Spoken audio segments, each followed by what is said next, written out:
Bonjour à tous et bienvenue pour ce nouveau live où on va parler de la hiérarchie des projets FastAPI.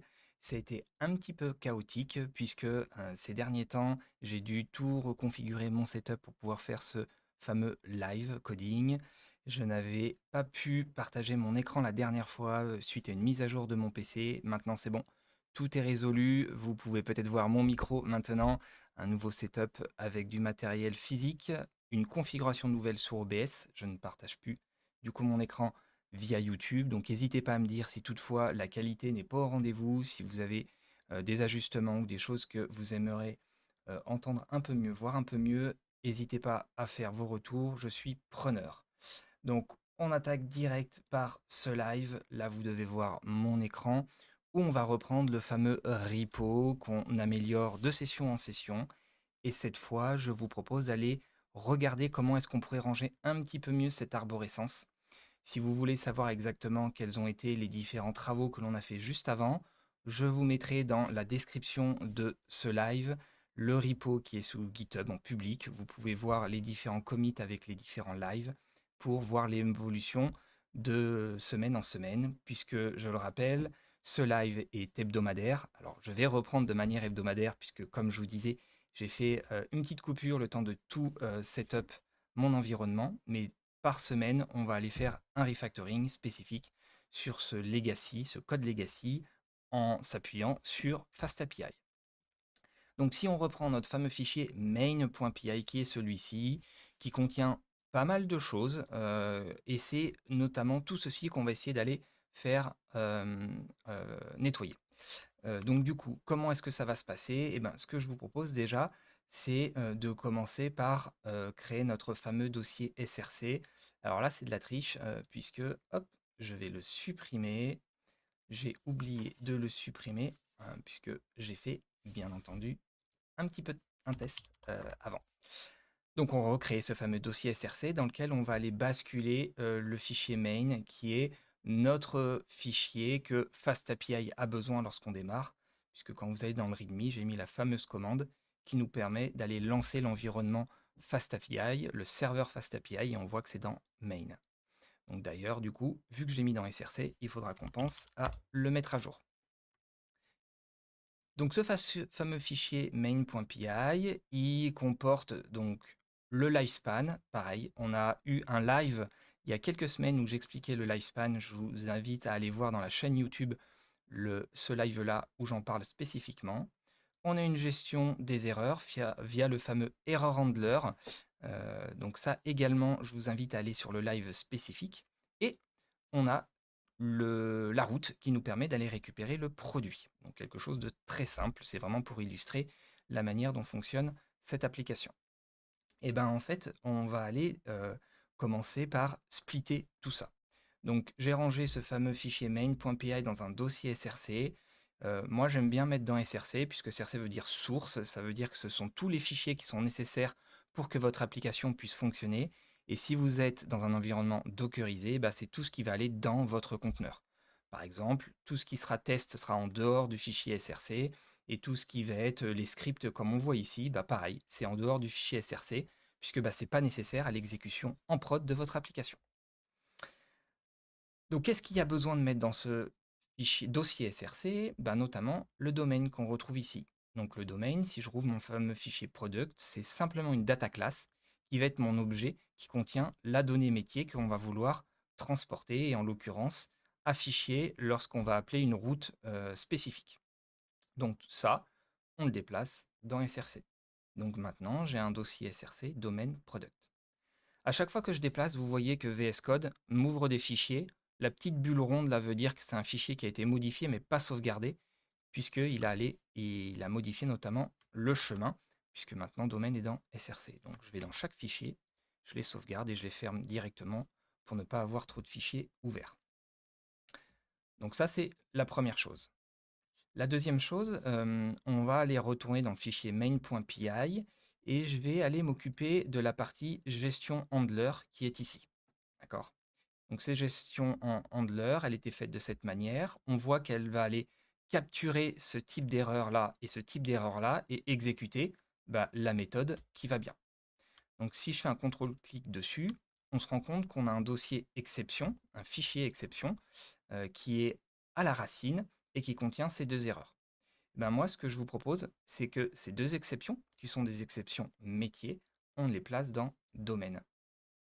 Donc j'ai déplacé mon fameux module, je vais dans le fichier où l'import a été modifié, je le sauvegarde. Et donc on a ces fichiers qui ont été déplacés donc, dans le dossier domaine, puisque encore une fois, ce sont des exceptions de type métier. Donc je retourne dans mon fameux fichier main. Donc là, également, le module a été mis à jour. Donc je sauvegarde. Comment est-ce qu'on va procéder maintenant? Alors, pour pouvoir aller modifier cette manière d'initialiser ces error handlers, on va utiliser le error handler de FastAPI. Donc comment est-ce que ça fonctionne? Et bien en fait, on va aller créer, donc moi j'ai décidé de créer un dictionnaire ici, qui va contenir en fait la manière dont on va aller gérer ce cas-là. Donc ce cas-là, c'est géré avec le type d'erreur qui va être ici, deux points, le nom de la fonction, alors j'ai pris celle-ci, hop, qui sera là. Et ce dictionnaire, on va le placer ici. Donc ça, c'est ce qui va nous permettre d'aller supprimer ce décorateur. Vous allez comprendre juste après pourquoi, parce que cette fonction, on va aller la déplacer ailleurs. Donc, je vais faire la même chose pour hop, le noteFoundProduct, qui va aller appeler cette méthode-là. Et donc, du coup, je peux supprimer ceci.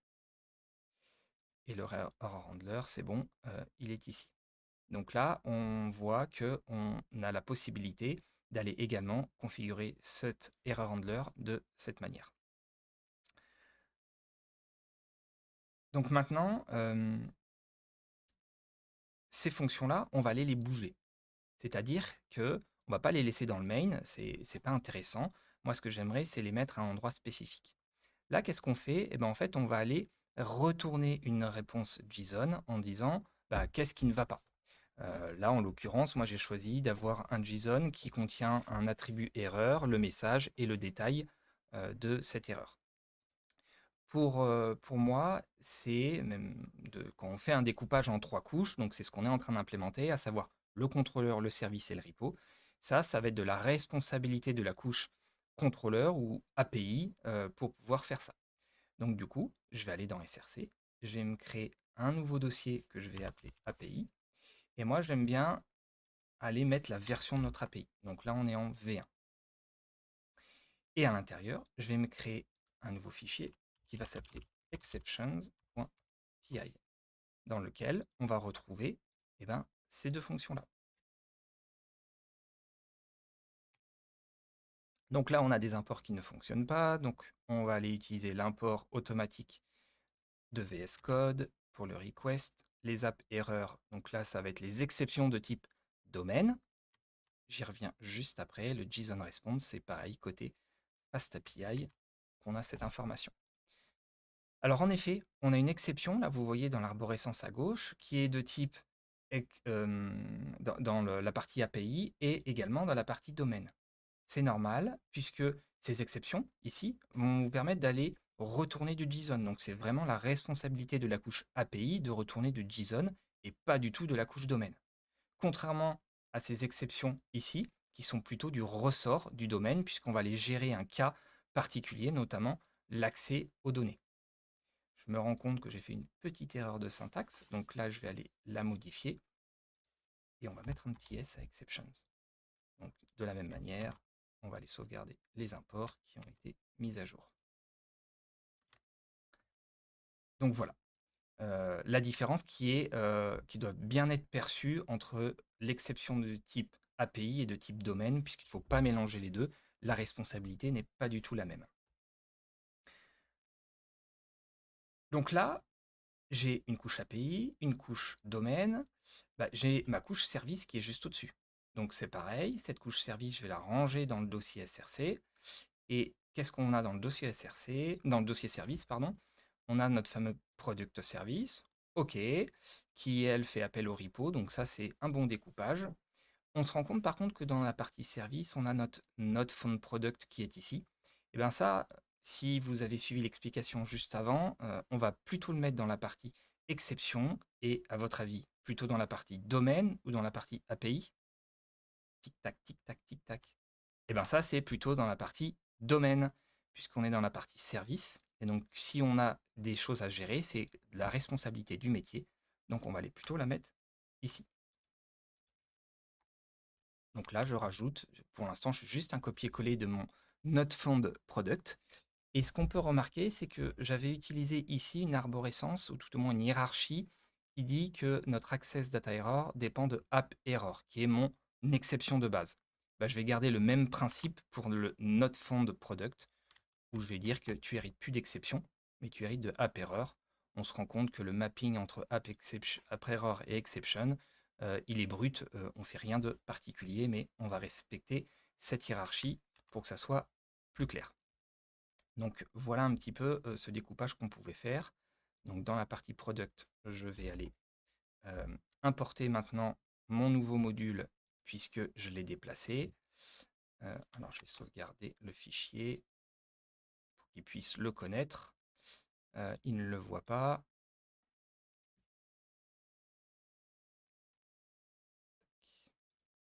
Est-ce que ça lui va mieux? Sinon je le ferai à la main. Il ne le voit pas. Donc on va aller l'importer à la main, c'est pas grave. Donc on va aller from src.domain.exception et on va aller importer le not found error. Voilà. Et de cette manière, on a pu l'erreur d'import. OK. Donc là, on est bien. On a pu refactorer notre service. Donc on a notre couche contrôleur ou API, notre couche service, et comme je l'expliquais tout à l'heure, le service appelle le repository qui est juste là. Et bien de la même manière, ce repository, hop, je le mets dans SRC. On ouvre ce fameux fichier repository. Qu'est-ce qu'on voit? On voit notamment qu'on va utiliser la classe abstract ici, qui est dans un dossier port qui est juste là. Et moi, je vous propose ce dossier port, de le prendre et d'aller le mettre en dépendance du repository. Donc on le met bien dans le repository, puisque cette classe abstract est vraiment liée à ce repository. Donc on va le ranger à ce niveau-là. Donc là, ça commence à être déjà un petit peu plus clair. Ce que je vous propose, donc hop, je sauvegarde déjà tous mes fichiers. Paf, ça c'est sauvegardé. Et on retourne dans le main. Donc dans le main, on a déjà des choses qui ont été enlevées, comme ces fameuses fonctions, pour pouvoir gérer les erreurs. Maintenant, ce que j'aimerais nettoyer, c'est cette partie ici, qui est la partie d'injection des dépendances de l'initialisation de la base de données. Et pour ça, je vais aller le faire dans un fichier que je vais appeler dependencies. Dependencies.py. Je vais prendre l'intégralité de ce bloc, CTRL X, et je le colle. Je vais commencer par les résoudre tous mes imports. Donc c'est le truc un peu fastidieux, mais nécessaire. Donc c'est dans FastAPI pour le depends. La partie port qui est dans repository puisqu'on l'a bougé à l'instant. Et la partie service est du coup maintenant dans SRC. Donc là, ce qu'on se rend compte maintenant, c'est qu'on a, lorsqu'on veut récupérer la base de données, ce fameux appstate.db qui n'est pas résolu correctement. Pourquoi? Parce qu'auparavant, on le faisait dans le lifespan. Vous voyez qu'on faisait un appstate.db qui est un état global mémorisé dans FastAPI. Et le problème, c'est que vu qu'on a dépassé dependencies dans un autre module, et en fait, on n'a plus accès directement à ce state-là. Donc je vous propose qu'on le simplifie. C'est-à-dire qu'au lieu d'aller mémoriser ça dans une variable globale, en fait, tout ça, j'allais le déplacer dans cette fonction-là. Je vous propose également d'enlever le database. On va faire plutôt comme ça. Hop. Et là, on va aller retourner directement notre connecteur. Voilà. Donc là maintenant, je vais aller appeler mon getDatabase à ce niveau-là.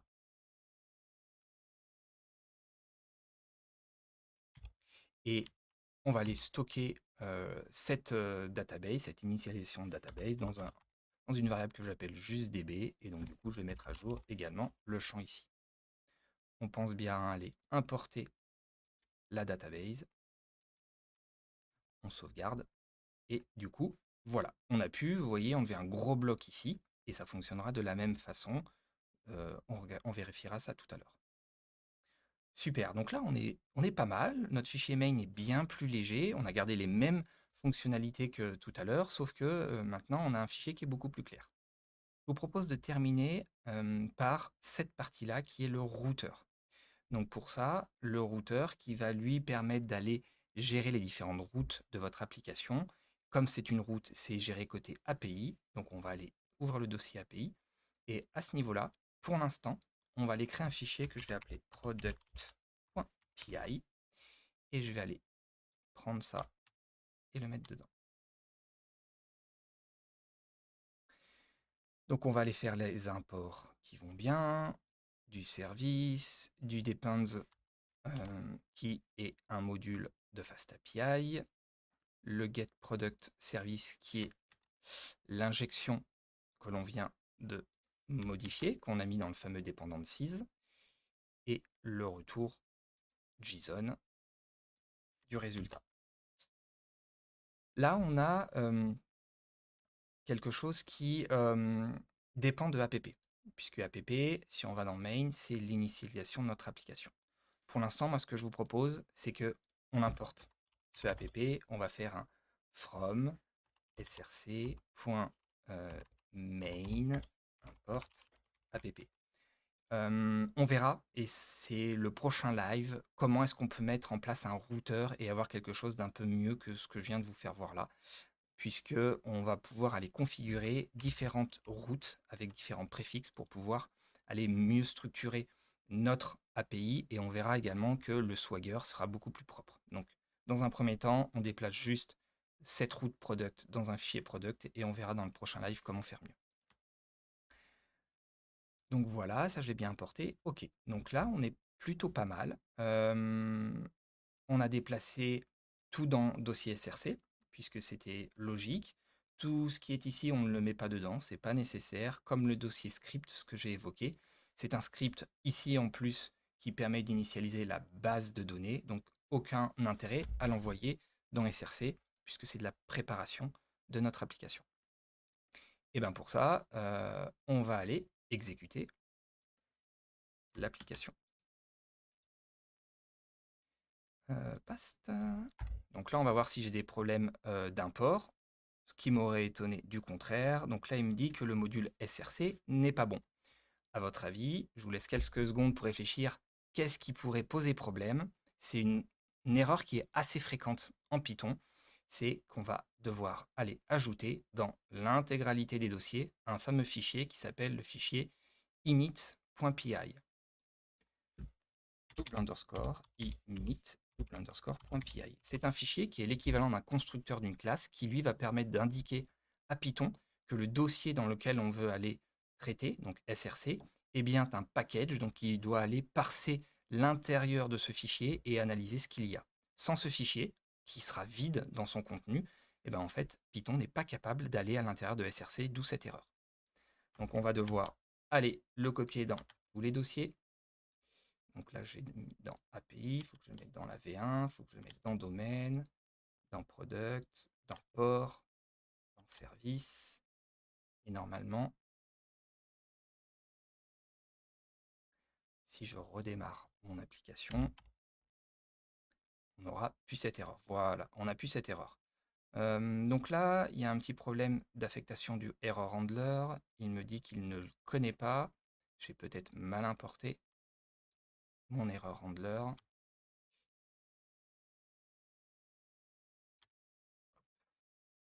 Donc là, du coup, il l'importe mieux en effet. Donc, si je le relance, est-ce que ça lui va mieux? Ok, super. Donc là, on voit que mon application tourne. Et voilà, du coup, ce live est terminé sur la hiérarchie des dossiers en FastAPI. Donc on est sur un découpage 3 couches. On rangera tout ça dans SRC. On va voir au fur et à mesure des autres lives comment on peut enrichir la structure de nos dossiers. L'idée ici, c'était pas forcément que je vous crée tous les dossiers. Peut-être à la fin de différents lives, je pourrais vous proposer une hiérarchie complète, où est-ce qu'on met les tests, où est-ce que on va, comment aussi, très intéressant, découper notre application, notre projet FastAPI si on a plusieurs applications. Moi, je sais que j'utilise plutôt FastAPI pour des microservices, donc du coup, j'ai moins tendance à utiliser le dossier app comme le préconise FastAPI, puisque je fais vraiment des choses assez légères avec FastAPI. J'espère que ce live vous a été utile, que vous avez aimé et appris des choses. Si c'est le cas, n'hésitez pas à mettre un petit pouce sur la vidéo, à bien sûr vous abonner à la chaîne YouTube, à me laisser un petit commentaire. Tout ça, YouTube aime bien. Moi aussi, ça me permet de me motiver pour pouvoir faire les prochains lives. Je vous souhaite une bonne journée et si vous avez des questions, n'hésitez pas à les mettre dans les commentaires ou à me contacter en direct. Je serai ravi d'échanger avec vous sur ce sujet. Je vous souhaite à tous une bonne journée et à bientôt.